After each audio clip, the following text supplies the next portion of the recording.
Indonesia church bombing wounds 20 on Palm Sunday. On March 28th, the Sacred Heart of Jesus Cathedral in Makassar in Indonesia was attacked by two suicide bombers. The attack happened at 10:30 a.m., injuring 20 people. Both of the bombers were killed in the blast, while none of the churchgoers died. Indonesian President Joko Widodo, or Dodo, denounced the attack as an act of terrorism. We use coded language for YouTube. Joko addressed the Indonesian people, or he asked the Indonesian people to remain calm and said that the state guarantees religious people's safety to worship without fear. Indonesia is home to about 13% of the world's Muslim population, making it the world's largest Muslim majority country. So far, no terrorist organization has claimed responsibility for the church attack. In recent years, religious extremism has been on the rise in Indonesia. A number of suicide bombings targeting churches and a police post killed dozens of people in the port city of Surabaya in 2018. Police had blamed ISIS-affiliated group Jama Ansarut Daulah for the attacks.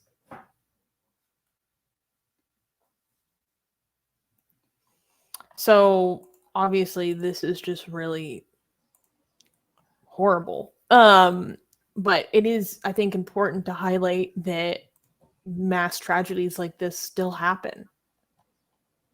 Might not be as bad as, or as frequent, I should say, as seen. What's the 2015, but they're still going on. Because what was the main motivation behind this? Like, there's any political? We don't know. We don't know. Yeah, I think like we don't have the information. Like, I'm pretty sure like somebody with a lot more information about Indonesia could tell us. Like, if this was happening in Afghanistan, Pakistan, or in Iraq or Syria, I would be able to have some more theories or hypotheses on what they might be trying to achieve politically by doing an attack like this. But hey guys, if you're a fan of blasphemy and sexy Kali, like me, then that means that you probably want more blasphemous art. Well, I have good news for you. If you subscribe to our newsletter, link in the description below, then you get a free booklet of some of the tastiest blasphemous art available today. So if you want some of this delicious blasphemy, and we're so generous that we update it for you guys weekly for free, all you have to do is sign up for our newsletter below. You can also go to blasphemousart.com/ebook. That's blasphemousart.com/ebook. Sign up with your email, and you get free gifts of this tasty blasphemy. What could be better? So make sure you sign up. Link below. Well, we do know that I get it confused. The IDF, the Islamic Defense Force, was that in Malaysia or Indonesia? Shoot. That did get banned recently, Islamic. By the way, some people are so naive to think like, oh, they just do this because it's Islam and there's no more explanation needed. And they're idiots, whoever thinks that. You know what I mean? Like, let me finish, please. Like, if people don't understand that their religion is definitely a major factor, we don't deny the role religion has in events like this, but it's never only. I mean, it's usually not only religion, right? There are many other political and local factors that play. Again, there's two extremes when it comes to a situation like these. There are people who want to completely dismiss the role of religion, only make it seem like it's a political, local issue, and religion has no role. And then there are people from our side who are anti-Islam and anti-religion, which they should be, as we are. However, they make it seem like all you need to look at is Islam, and that explains everything. And it's usually not the case. If it was the case, then we would be, every single Muslim out there would be doing stuff like this, right? Which is definitely not the case. So it's multifactorial, and I don't know what the other, like these, as much as religion is a very helpful dogma to motivate people to do stuff like this, there are a lot of other agendas, usually a lot more selfish than, oh, I'm going to die and go to heaven, behind it, that plays a lot of role. When it comes, it's about power, it's about politics, it's about greed, all of it that plays a role. But Susanna, you wanted to mention something. So I was thinking of the Islamic Defenders Front, and yes, that was in Indonesia. So that was a Islamist party that was hardline political organization that was banned recently. And is this has anybody taken responsibilities, or the religious affairs minister Yakut Khalil Komas encouraged police to improve security at places of worship. Quote, whatever the motive is, this attack cannot be justified by any religion because it only does harm to other people, he said.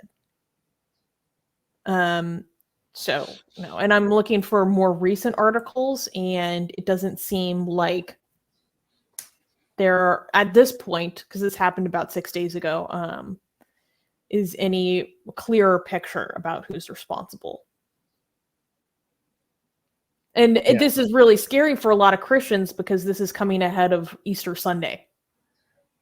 So they're like, are we going to be expecting more? Should we be expecting more on Easter Sunday? So here's another thing why I think people are so naive. Like, for example, Ali here. And also, Ghost Bunny, I don't think it's about 72 versions. If it was like this, these the organizations that are behind stuff like this, they are very strategic, okay? And a lot of them, horrible organizations. And the fact that they have managed to survive, and the political, the chess games that are happening behind the scenes goes beyond, way beyond, like, yes, obviously, I'm not dismissing the role of religion here. Religion definitely has a role, a major role, okay? And it's funny because I'm saying it has a major role, and Ali thinks he's being contradicting me by saying it's mostly Islam. I didn't say religion. Okay, I don't know how you measure, but I didn't say religion doesn't have a role. It has a major role. But so it's funny how he thinks he's contradicting me. But what I'm saying is that if you knew the full story, you will see that there's a lot of background chess. This group is making a move against that group, and the time was specifically picked to send a message to these people, and they're hoping a backlash against maybe these Muslims in this area so that they could radicalize them against the government over there. Like, I don't know what the story is, but I'm almost certain that if you figure out what the entire story behind this is, you will see how religion and politics and a lot of other things are playing together to make these things happen. Like, it's a mix of, it's a complicated net of events. Okay, cool. Yeah. So here's a little bit more background.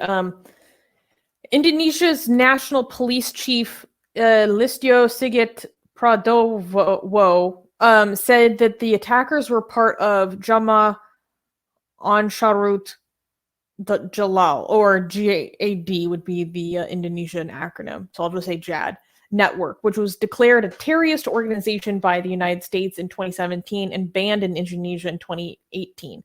A former member of JAD, speaking on the condition of anonymity, who was part of the group in West Java, told Al Jazeera that JAD is an offshoot of ISIS. So the police are saying that this ISIS-inspired group or affiliated group is who they think is responsible at this point. Okay, we don't say the reason why we are saying ISIS is because we don't want to. YouTube is sensitive. Okay, so you're saying you think it's ISIS? They think so, or okay. This group affiliated or inspired by them. Simply put, the JAD ideology means you supported Abu Bakr al-Baghdadi. Okay, so here's the thing. if I had to guess with very little information, so that it can be completely wrong. Okay, I do think ISIS is trying to find any place and anywhere where we're using its proxy groups that are not necessarily completely funded, or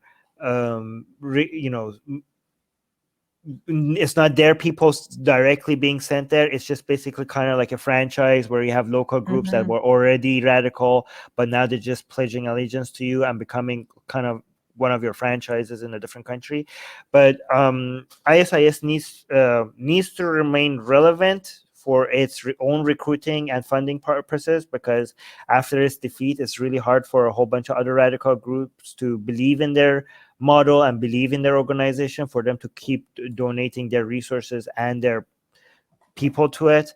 So to be able to show it's that it has a stinging power and some relevancy, they will go and try to signal to the other radicals that they are still an organization to be feared and an organization that demands respect. So that might be one reason. But go on, Susanna. Nur Huda Ismail, a former member of the hardline group Darul Islam, who has since founded the Institute for International Peace Building and runs a de-radicalization program and workshops across Indonesia, told Al Jazeera that the party isn't over yet and that the recent spate of attacks would probably continue over the Easter period and during Ramadan, which starts on April 12th, due to the religious significance of both events. So then he continues, even though Ramadan is viewed by many as a peaceful month in which Muslims fast from sunrise to sunset, Huda said that extremist groups like to, quote, hijack Islamic history when the Prophet conducted raids or wars during Ramadan. For example, the Battle of Badr. So a lot of it was Palm Sunday. And they often choose these attacks because one of the religious significance, but also because that's when they know there's going to be a higher concentration of people there for them. Also because they want media attention, right? Mm-hmm. They want media attention as well. Like if ISIS does an attack and it doesn't get enough attention on the news, they rely on the news to do their marketing for them. I do want to address Ali thing, but still they use Islam to mobilize people to do such things. Am I wrong? No, that's why you're not wrong, and that's why I said religion has a major role, and that's why I thought it was funny for you to say that, for you to think that you're contradicting me when you said like, oh no, but it is Islam. No, I didn't say it's not Islam. I didn't say Islam doesn't have a role, and you think like you're saying something that I disagree with is after years of me telling people how Islam it has a major role in these events. It's amazing for you to think that I don't think religion is used as recruiting and mobilization of forces like this. I said it has a major role. I just said it doesn't happen in a vacuum with Islam being the only ingredient. Rivka, you want to say something? I was just going to comment on how this sort of goes back to what you were just discussing. Nothing is only single factor. Everything's multifactorial at this point, I think, in the world, especially when you're talking about people who are willing to trade in blood to get what they want, no matter whom that is. So there's all kinds of calculations made, and the point about, the holidays, yeah, because that's low hanging fruit if you're trying to get all of one group at a certain location. Ooh, Easter Sunday, that's easy.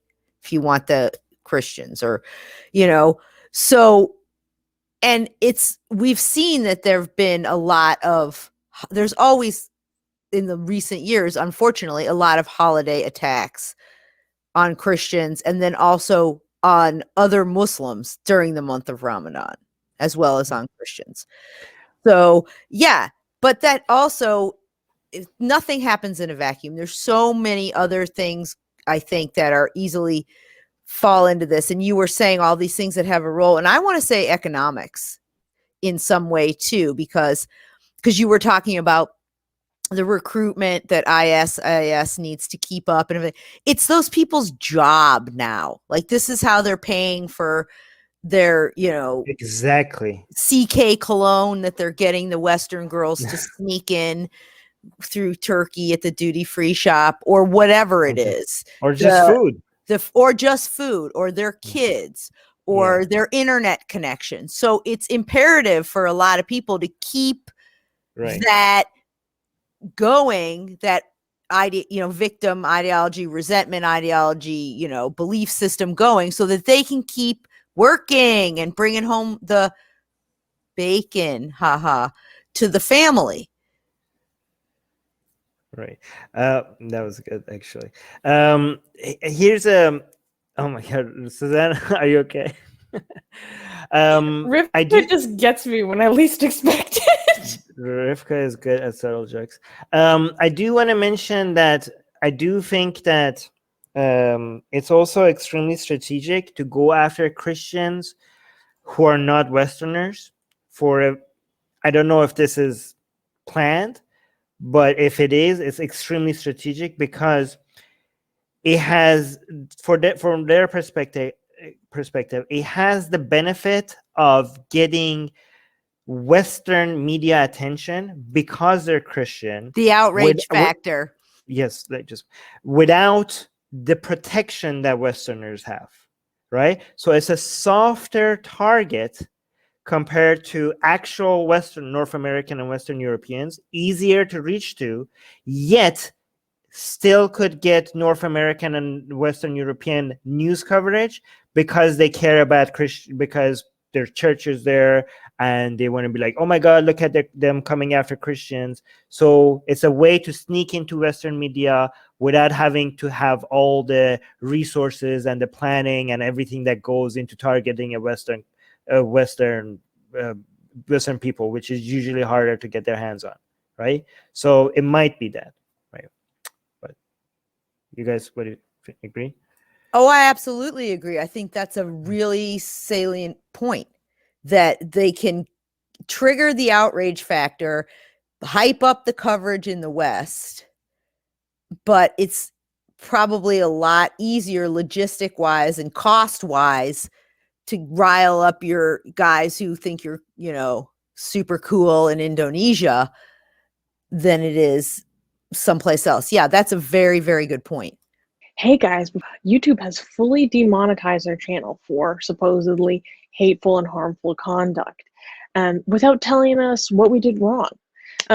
If we get to 1,000 patrons, we will be able to keep paying all our team, our editors, our artists, without ever having to worry about monetization again, which would be amazing. Yay! So please support Atheist Republic on Patreon. Link in the description below.